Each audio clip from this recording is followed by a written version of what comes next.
इनको भगवान क्यों कहते हैं? ये ईश्वर तो है नहीं।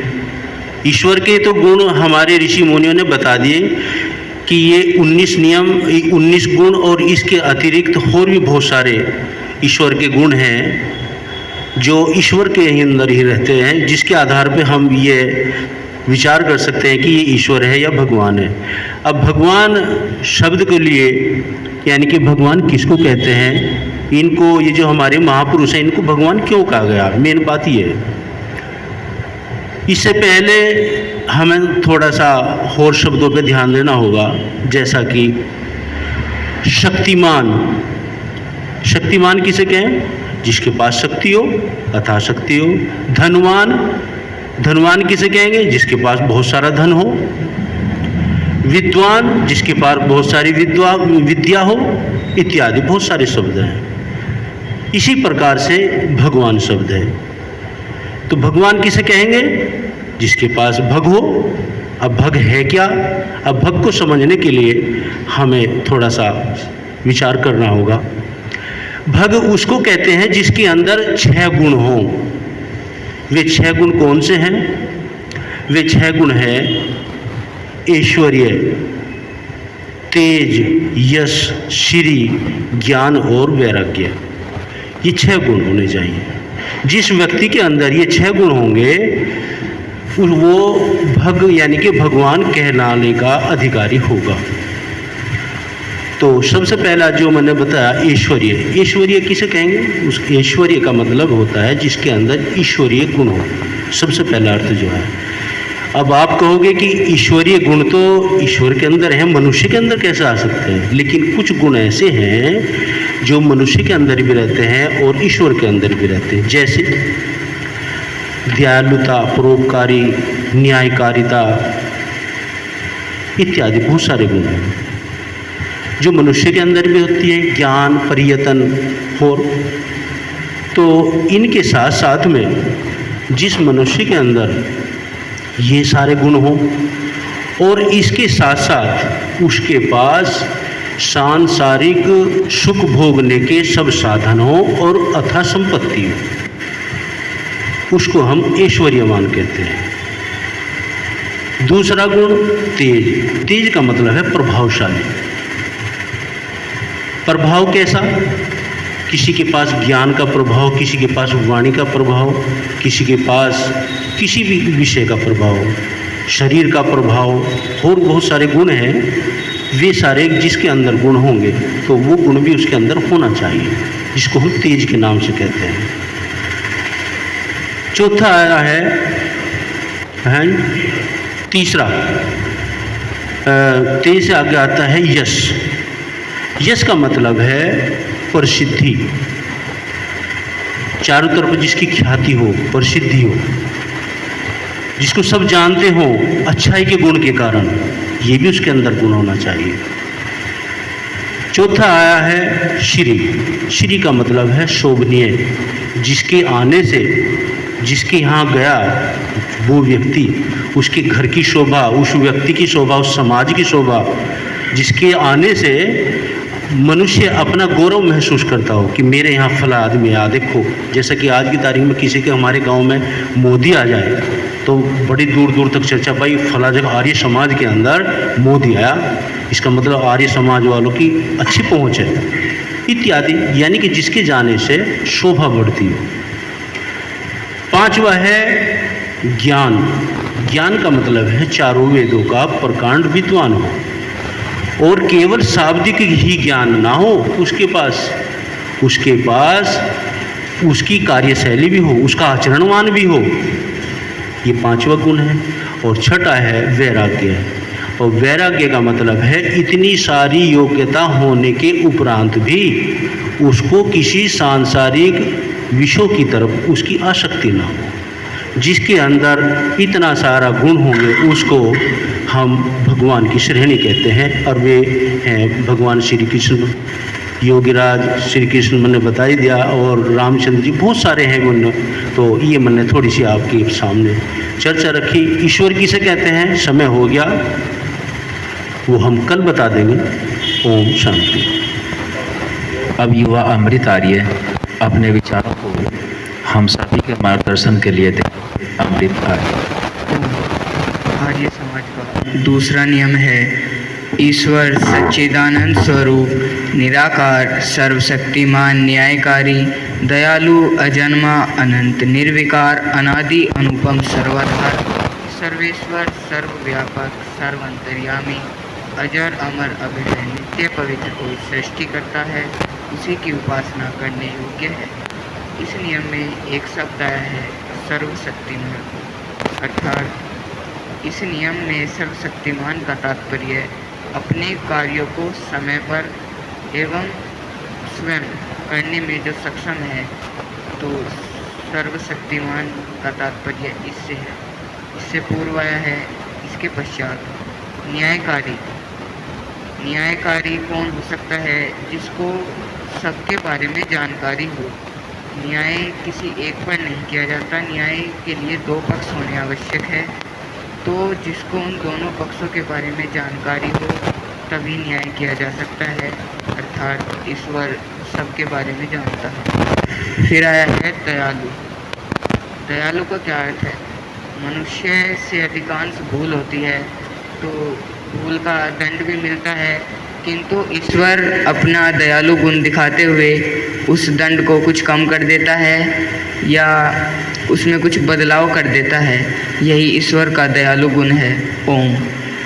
अमृत आर्य के पश्चात अश्विनी आर्य जी अपने विचारों को रखेंगे और इनके पश्चात अशोक प्रधान जी तैयार रहें।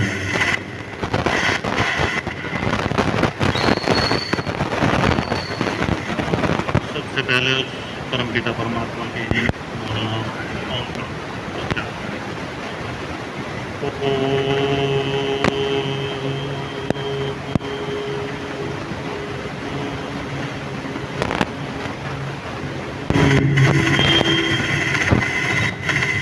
आर्य समाज का 8वां नियम है, अविद्या का नाश और वृद्धि करनी चाहिए।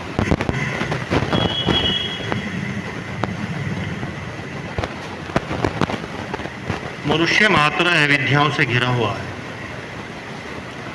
अब अविद्या का नाश, अविद्या के नाश से अभिप्राय यही है, अगर हम विद्या को सीख जाएंगे तो अविद्या का नाश स्वतः ही हो जाएगा।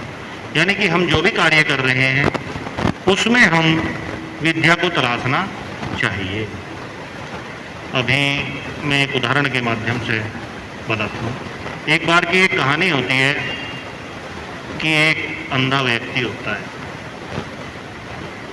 और अंधा व्यक्ति होता है, उसकी शादी की तैयारी की जाती है। तो वैसे तो कोई तैयार नहीं होता, तो उसे भाई जैसा व्यक्ति होता है उसका संयोग उसी की कैटेगरी से कर दिया जाता है। तो उसकी जो पत्नी होती है वो भी अंधी ही उससे शादी कर ली जाती है। दोनों जीवन यापन करते हैं। अब भोजन की व्यवस्था की बात आती है। अंधी भोजन के लिए व्यवस्था करती है, अपना तैयारी करके बैठ जाओ। तो वो रोटी बना रही, अपना रखती जा रही किसी पात्र में, रख ली 5-7 बना के ना, चलो जी भोजन कर देख के, क्या उसमें बस देखने वाली तो बात थी नहीं। उन्होंने हाथ लगा के देखा तो उसमें तो रोटी है ही नहीं। उसने कहा भाई ये तो कोई कुत्ता बिल्ली कुछ जानवर ऐसा है, ये लेके जा रहा। तो उसने क्या काम किया, कहने लगा वो जो उसका पति था कि तू एक काम कर, तू भोजन बना, मैं गीत में बैठा। एक बांस ले लिया और उसे बजाने लगा। लोगों को इतने भोजन बना, मैं इसे बजाओ जाऊंगा तो कुत्ता बिल्ली जो होगा नहीं आने का। तरकीब काम कर गई। उन्होंने भोजन बनाया तो भोजन सुरक्षित रह गया, तो जो भी कुत्ता बिल्ली था वो डर गया। अब उन्होंने वो दिनचर्या रोज की बना ली। इतने वो भोजन बनावे, इतने वो बांस बजावे गेट पे। कुछ नहीं जी, कुछ समय गुजरा, उनके एक सुंदर पुत्र हुआ, धीरे धीरे बड़ा होने लगा, प्रक्रिया जो की तो चलती रही। तो हम चीज क्या है, व्यवहार से सीखते हैं। हम जो चीज देख रहे भाई चल रहा है, ठीक है। अब हम विद्या विद्या तो नहीं देख रहे उसमें, बस ऐसा जो चलता आ रहा बस चल रहा भाई। तो वो लड़का जो है वो भी देखता आ रहा था। अब लड़का तो अंधा नहीं था, बस बड़ा हो गया, शादी होगी, उसकी भी पत्नी आ गई। माँ बाप बुजुर्ग हो गए थे तो अपना अलग बैठ गए, तो उसकी पत्नी भोजन बनाने चली तो उसने बांस ठा लिया। कहने लगा यो क्या, नुको तो इतना भोजन बनावेगी तो हमारे यहाँ प्रथा है यो, मैं इतना बांस बजूंगा। नुको भाई यो कौन सी प्रथा है, नुको हमारे तो पहले से ही होता है। मैं इतना बड़ा हो लिया, मैं बचपन से देखता आ रहा, इतने हमारी माता जी खाना बनाया करती थी, इतने जो है मैं बांस बजाया, मेरे पिताजी बांस बजाया करते थे। तो अब जा भोजन की व्यवस्था तुझ पर आ गई, तो भाई नुको भाई ऐसा है यो अविद्या थी। विद्या ये है कि तुम्हारे माता जी भी अंधी थी, तुम्हारे पिताजी भी अंधे थे, तो वो तो अपनी उस नियम से चल रहे थे, पर हम दोनों तो देखने वाले हैं। और मैं देख रहा हूं कुत्ता बिल्ली आवेगा तो मैं भगा दूंगा। तो ये क्या है, ये अविद्या है। और ये अविद्या से प्रथा बन गई और हम कुछ ऐसी प्रथाओं को बोलते चले आ रहे, तो इनका नाश केवल विद्या से ही संभव है। जैसे बस आज कीर्तनी में आज प्रथा भी थी एक, बड़े बुजुर्ग ये कहते जो हमारी प्रथाएं थी वो हमने छोड़ दी। पहले माताएं सुबह ही उठ के चक्की चला, वो नियम के हाँ से शारीरिक उन्नति, हमारा शरीर चक्की चलाने से क्रियाओं में निपुण हो जाता। क्योंकि चक्की चलाने के साथ साथ जैसे व्यक्ति को कहा जाता है आप साइकिल चलाओ, सारा व्यायाम साइकिल से हो जाएगा, ऐसे ही महिला का सारा व्यायाम उस चक्की से हो जाता।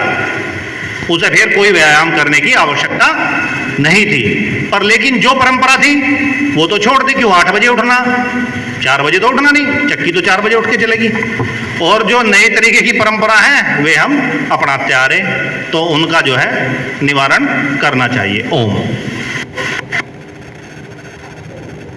अश्विनी जी का बहुत धन्यवाद।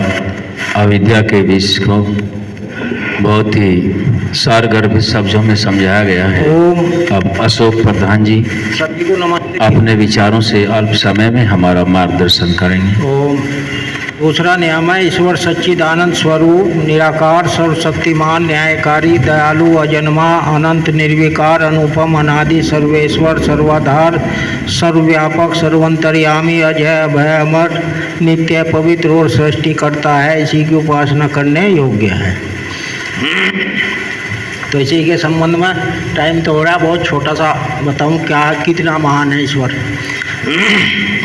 सारी सृष्टि दुल्हन सी सजी है, क्या अनोखी ये कारीगरी है। सारी सृष्टि दुल्हन सी सजी है, क्या अनोखी ये कारीगरी है। आग सूरज में जो जल रही है, क्या गजब है कि बुझती नहीं है। आग सूरज में जो जल रही है, क्या गजब है कि बुझती नहीं है। चांद में ठंडी सी चांदनी है, क्या अनोखी ये कारीगरी है। ठंडी ठंडी ये चलती हवाएं, साथ में लेकर के काली घटाएं। ठंडी ठंडी सी चलती हवाएं, साथ में लेकर के काली घटाएं। इन घटाओं के संग दामिनी है, क्या अनोखी ये कारीगरी है। सारी सृष्टि दुल्हन सी सजी है, क्या अनोखी ये कारीगरी है। भांति भांति की कलियां चमन में, कैसे भरती है खुशबू सुमन में। भांति भांति की कलियां चमन में, कैसे भरती है खुशबू सुमन में। साड़ी तितली की कैसी रंगी है, क्या अनोखी ये कारीगरी है। बहती नदियाँ कहाँ जा रही है, किससे मिलने को उकला रही है। बहती नदियाँ कहाँ जा रही है, किससे मिलने को उकला रही है। हमने बेमोल समझा नहीं है, क्या अनोखी ये कारीगरी है। सारी सृष्टि दुल्हन सी सजी है, क्या अनोखी ये कारीगरी है। ओम। अशोक आर्य जी का धन्यवाद। ईश्वर की महिमा का वर्णन अब संजय आर्य अपने विचारों को अल्प समय में रखेंगे, हम सभी का मार्गदर्शन करेंगे। ओम। सभी परमात्मा के मुख्य नाम ओम का उच्चारण करेंगे।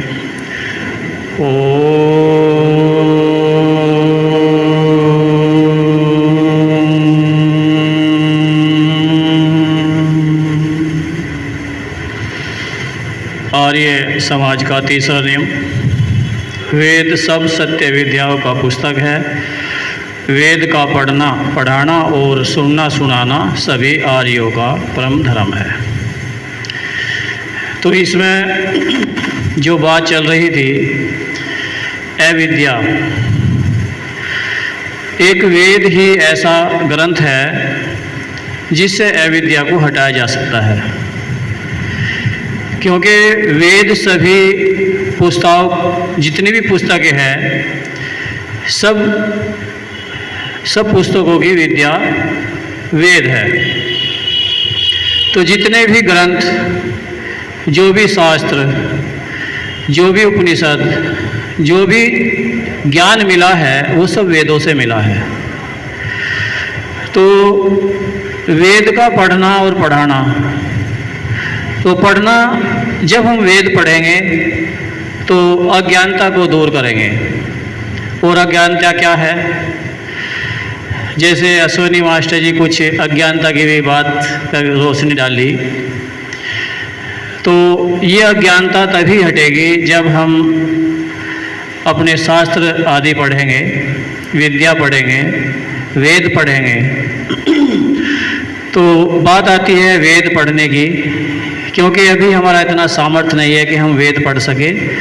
लेकिन महर्षि दयानंद सरस्वती जी ने हमें कुछ ज्ञान वेदों का जो दिया है, वो सत्यात प्रकाश के अंदर दिया है। और जो मनुष्य कल्याण के लिए जितना आवश्यक है, वो सत्यात प्रकाश में जो है उतना ज्ञान महर्षि दयानंद सरस्वती जी ने दे दिया है। अगर हम सत्यार्थ प्रकाश को पढ़े और अपने आचरण में लाए तो अविद्या दूर हो सकती है। और ये मानो कि वेद का मूल है, यानी कि मेन वेदों का ज्ञान जो है सारा, उसमें से जो मुख्य ऋषि दयानंद ने सत्यार्थ प्रकाश के अंदर दे दिया है। तो हमें सत्यार्थ प्रकाश पढ़ना चाहिए अगर अज्ञानता को भगाना है। और नहीं तो हम समाज में जो अज्ञानता फैली हुई है, अविद्या फैली हुई है, इससे बच नहीं पाएंगे।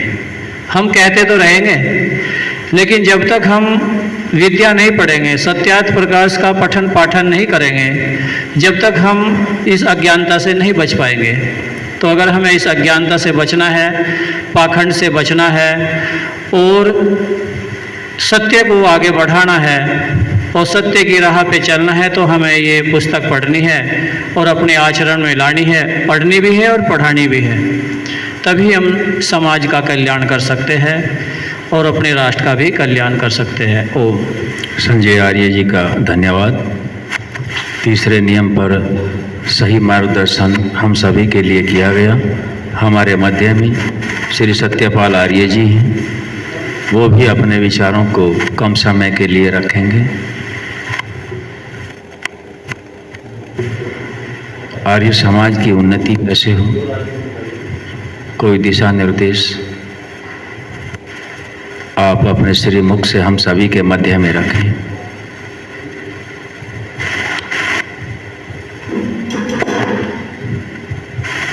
जग के कर्ता धर्ता प्रभु, प्रथम तुमको शीश निभाता हूँ। समय अभाव से विनय भाव, इसके लिए माफ़ी चाहता हूँ। आर्य समाज का